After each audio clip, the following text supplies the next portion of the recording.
Very good afternoon. Uh, I am Rajesh Kumar. Today I am starting Human Resource Management MBA second semester, in short HRM. And today I will discuss Unit First Part 1 topic, and we are discuss about today meaning and definitions of human resource management, and what is the features of human resource management, and objectives of human resource management. So now let's start it. First of all, we are according to Filfo, personal management, or say human resource management, is the planning, organizing, directing, controlling, and of procurement, development, compensation, integration, and maintenance and separation of human resource to the end that individual, organizational, and social objectives are accomplished.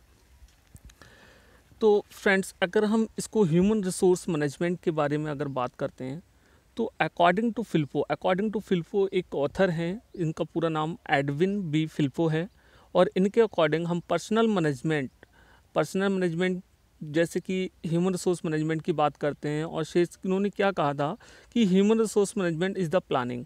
Human resource management क्या करता है? Planning करता है, organising करता है, planning करने के साथ साथ ऑर्गेनाइजिंग करेगा, ऑर्गेनाइजिंग के साथ साथ डायरेक्टिंग करेगा, डायरेक्टिंग के साथ साथ कंट्रोलिंग करेगा, साथ ही साथ में प्रोक्योरमेंट एंड डेवलपमेंट करेगा।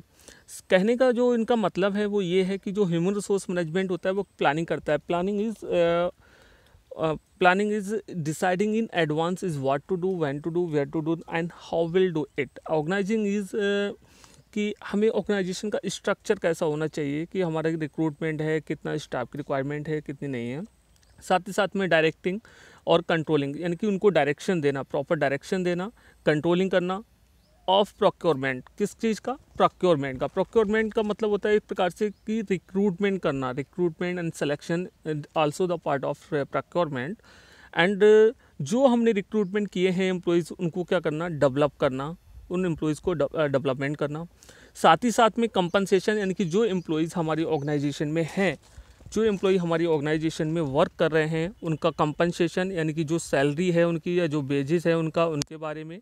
इंटीग्रेशन मीन्स उनको जितने भी लेवल्स होते हैं, इंटीग्रेशन का मतलब जितनी भी चीज़ें हैं उन चीज़ों को, चाहे वो इंडिविजुअली हो या टीम में हो या ग्रुप में वर्क करते हो, तो उन सारी चीज़ों को देखना, और साथ ही साथ में मेंटेन करना उन रिकॉर्ड्स को। वो स्टार्टिंग में जब भी हमारे पास रिक्रूट हुआ है बंदा, जब भी सिलेक्शन दिया है जिस चीज़ का, उस एम्प्लॉय का, उसका मेंटेनेंस करना, प्रॉपर रिकॉर्ड बनाना, एंड साथ ही साथ में separation of human resource to the end. जब तक बंदा हमारी ऑर्गेनाइजेशन छोड़ के नहीं जाता है, या फिर जब जाता है तो उसका रिक्रूटमेंट से लेके हमें एंड तक का, जब वो छोड़ के गया है तब तक का वो रिकॉर्ड हमें रखना पड़ता है। ठीक है। साथ ही साथ में that individual, organizational and social objectives are accomplished. साथ ही साथ में हम उसके इंडिविजुअल ऑब्जेक्टिव, जो HRM होता है उसका एक पर्पस ये भी होता है, जो इंडिविजुअल ऑब्जेक्टिव्स है उसका वो, साथ ही साथ में ऑर्गेनाइजेशन का एंड सोशल ऑब्जेक्टिव्स भी उसका पूरा होना चाहिए। ठीक है। अब इसके साथ अगर हम बात करते हैं, ये तो हो गया हमारे ह्यूमन रिसोर्स मैनेजमेंट में। पर्सनल मैनेजमेंट जो वर्क करता है वो वर्क करता है कि आपकी क्या प्लानिंग रही है, क्या चीज़ें रही हैं, उन चीज़ों से रिलेटेड। अब आते हैं हम लोग, हमारे जो डेफिनेशन है इनकी। Let's talk about features of human resource management. Features of management या नेचर्स ऑफ मैनेजमेंट की बात करते हैं अगर हम, तो फर्स्ट ऑफ ऑल हम बात करते हैं पीपल ओरिएंटेड की। पीपल ओरिएंटेड की अगर हम बात करते हैं, तो पीपल ओरिएंटेड में अगर हम डिस्कस करेंगे to manage the people in the organization, कि जितने भी एम्प्लॉयज़ हैं हमारी ऑर्गेनाइजेशन में, जितने भी वर्कर्स हैं, उनको हम कैसे मैनेज करना है, इसीलिए इसको हम पीपल ओरिएंटेड भी बोलते हैं, ह्यूमन रिसोर्स मैनेजमेंट को। Next is comprehensive function.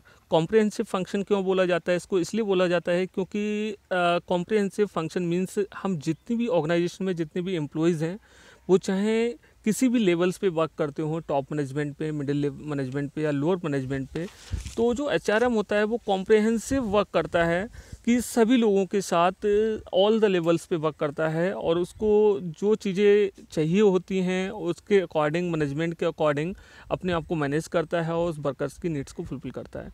फिर आता है इंडिविजुअल ओरिएंटेड। इंडिविजुअल ओरिएंटेड यानी कि जो हमने अभी डेफिनेशन में डिस्कस किया कि इंडिविजुअल ओरिएंटेड इसलिए है कि हम एवरी एम्प्लॉयज़ को फोकस करते हैं। HRM का जो वर्क होता है वो एवरी एम्प्लॉयज़ पे कि किसकी प्रोडक्टिविटी कितनी है, कैसा क्या है। तो उसका एक पर्पस फीचर्स ये भी होता है कि वो इंडिविजुअल ओरिएंटेड होके कि हर एक एम्प्लॉय पे फोकस करे कि कितना वो काम कर रहा है, कितनी सैलरी हम उसको पे कर रहे हैं, तो उसके अकॉर्डिंग भी हम इंडिविजुअल उसकी तरफ देखते हैं। फिर आता है कॉन्टिन्यूस फंक्शन। कॉन्टिन्यूस फंक्शन अगर हम बात करें कॉन्टिन्यूस फंक्शन की, तो कॉन्टिन्यूस फंक्शन में जैसे कि हम लोगों ने अभी डेफिनेशन में डिस्कस किया था कि कॉन्टिन्यूस फंक्शन क्योंकि इसलिए बोला जाता है कॉन्टिन्यूस फंक्शन क्योंकि हम देखते हैं कि ह्यूमन रिसोर्स मैनेजमेंट का वर्क जब कोई एम्प्लॉय ऑर्गेनाइजेशन में आता है, रिक्रूट होता है, सिलेक्शन होता है उसका, तो उस टाइम से लेकर जब तक वो एम्प्लॉय सेपरेशन यानी कि जब तक छोड़ के नहीं जाता कंपनी या रिटायर्ड नहीं हो जाता, उसके एंड तक, टिल द एंड तक उसमें जो भी वर्क किया है, जितने मंथ काम किया है, उसका सारा डेटा A to Z हम लोग अपने पास रखते हैं। तो ह्यूमन रिसोर्स मैनेजमेंट क्या करता है, कंटिन्यूअस वर्क करता है। फिर आता है स्टाफ फंक्शन।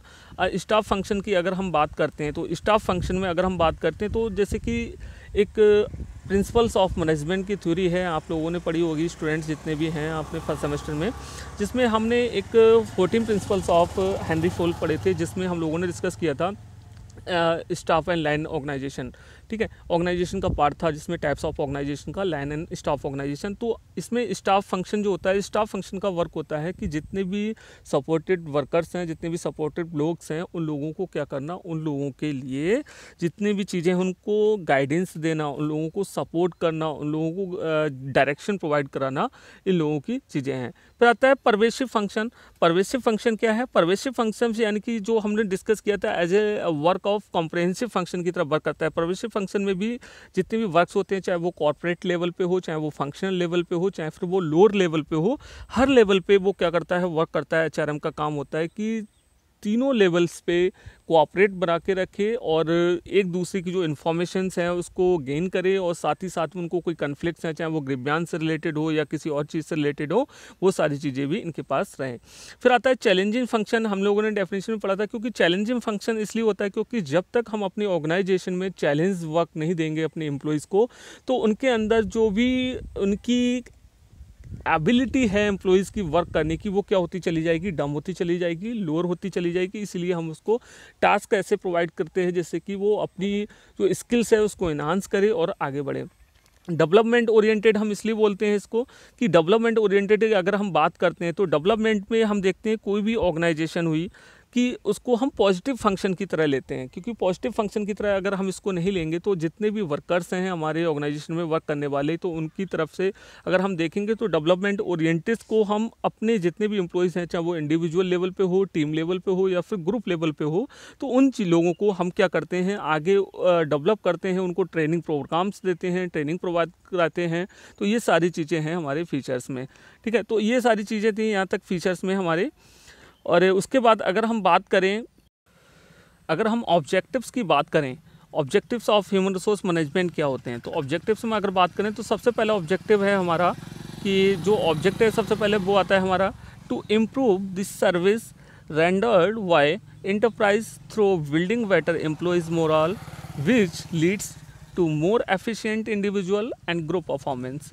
यानी कि जो सबसे पहले जो मोस्ट इंपॉर्टेंट हमारा फंक्शन आता है वो यही रहता है कि हमारी जो ऑर्गेनाइजेशन है, यानी कि organization to improve the service. आप ध्यान से देखेंगे इसमें तो टू इम्प्रूव द सर्विस, यानी कि जो सर्विस है हम उसको क्या कर रहे हैं, इम्प्रूव कर रहे हैं। किसके लिए, रेंडर्ड बाय द एंटरप्राइज, किसके द्वारा हो रही है, ऑर्गेनाइजेशन के द्वारा, किसके, और through building better employees moral. क्यों करते हैं हम सर्विस को इम्प्रूवमेंट क्यों देते हैं, हम अपनी जितने भी हमारे बेनिफिट्स हैं जैसे कि सोशल सिक्योरिटी बेनिफिट्स हो गए, वेलफेयर स्कीम्स हो गए, ऑर्गेनाइजेशन क्यों प्रोवाइड कराती है, इसीलिए प्रोवाइड कराती है कि जो एम्प्लॉयज़ है उसका जो मोरल है वो हाई रहे और वो क्या करे, मोर एफिशिएंट होकर वर्क करता रहे ऑर्गेनाइजेशन में। सेकंड ऑब्जेक्टिव है हमारा, अगर बात करते हैं सेकंड ऑब्जेक्टिव की, तो इसमें है सेकंड ऑब्जेक्टिव में कि अगर बात करेंगे second, to create and utilize an able and motivate workforce to accomplish the basic organization goals. To create and utilize and able to motivate workforce. यानी कि जो हम क्या करना है, हम HRM का एक मेन ऑब्जेक्टिव ये वो होता है कि वो वर्क को क्रिएट करे और यूटिलाइज़ करे, किसको जो वर्कफोर्स है उसके पास अवेलेबल, उसको यूटिलाइज़ कैसे करना है, कैसे यूज़ करना है, वो सारी चीज़ें। और जो भी बेसिक ऑर्गेनाइजेशन गोल्स हैं, हमारी ऑर्गेनाइजेशन के जो भी टारगेट्स हैं, उन टारगेट्स को क्या करे, अचीव करे। ये भी एक ऑर्गेनाइजेशन का वर्क। नेक्स्ट है आपका थर्ड पॉइंट है ऑब्जेक्टिव्स में, वो है आपका to establish in the mind of those associated with the enterprise, employees, shareholders, creditors, customers and the public at large at first that the enterprise is rendering the best services। यानी कि हम क्या करें, to establish in the mind of those associated with the enterprise. वो सारे employ, वो लोग जो एम्प्लॉयज़ हैं ऑर्गेनाइजेशन के, चाहे वो एम्प्लॉयज़ हुए, शेयर होल्डर्स हुए, क्रेडिटर्स हुए, चाहे वो कस्टमर्स हुए, उनके माइंड को सेट करना, उनको चाहे वो लार्ज फैक्ट्स पे बात कर लें हम, चाहे रेंडर सर्विसेज पे बात कर लें, अपनी वेस्ट सर्विसेज पे बात कर लें, तो हमारा ये गोल ये भी होता है कि उनके माइंड सेट, यानी कि जैसे कि लाइका हम ब्रांडिंग की बात करते थे, मार्केटिंग टर्म्स में ब्रांड्स की बात करते थे, तो मार्केटिंग टर्म्स में भी हम लोग देखते थे कि ब्रांड इमेज क्या है। ब्रांड इमेज ये कि पोजीशन, उस ब्रांड की पोजीशन किसी कस्टमर के माइंड में बिठाना, ये भी एक प्रकार से हमारी ऑर्गेनाइजेशन की पोजीशन भी उसके माइंड में बिठाना प्रकार से ऑब्जेक्ट हो सकता है। नेक्स्ट है to recognize and satisfy individual and group needs by providing adequate and equitable wage, incentives, employee benefits, social security, challenges, work prestige, recognition, security, status, etc. अगर हम बात करें, वेरी वेरी इंपॉर्टेंट ऑब्जेक्ट है, इसको first number पे होना चाहिए, to recognize and satisfy individual and group needs.